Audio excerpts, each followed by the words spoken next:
Good morning, and thank you for coming, Mr. Morton. Or should it be Inspector Morton? You were a detective with Scotland Yard, weren't you? Yes, that's right. For 25 years. I retired last year. People today are still fascinated by the identity of Jack the Ripper, more than 100 years after the crimes were committed. It's incredible, isn't it? Well, it's not really that surprising. People are always interested in unsolved murders, and Jack the Ripper has become a sort of cult horror figure. Who are the main suspects? Well, there are a lot of them, but probably the best known are Prince Albert, Queen Victoria's grandson, the artist Walter Sickert, and a Liverpool cotton merchant called James Maybrick.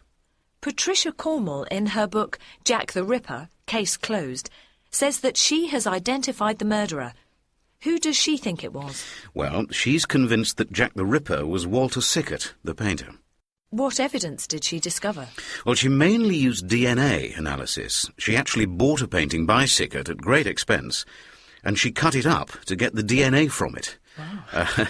People in the art world were furious. I can imagine. And then she compared the DNA from the painting with DNA taken from the letters that Jack the Ripper sent to the police.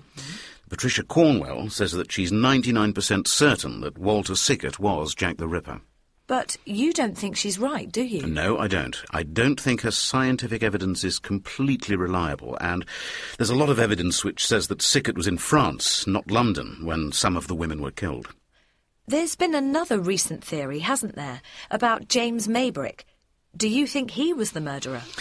Well, somebody found a diary which is supposed to be his, where he admits to being Jack the Ripper, but nobody has been able to prove that the diary is genuine, and personally I don't think he was the murderer. And Prince Albert, the Queen's grandson? Oh, this for me is the most ridiculous theory. I can't seriously believe that a member of the royal family could be a serial murderer. In any case, Prince Albert was in Scotland when at least 2 of the murders were committed. So, who do you think the murderer was? I can't tell you because I don't know. So, you don't think we'll ever solve the mystery? No, I wouldn't say that. I think one day the mystery will be solved. Some new evidence will appear, and we'll be able to say that the case of Jack the Ripper is finally closed, but at the moment it's still a mystery, and people like a good mystery.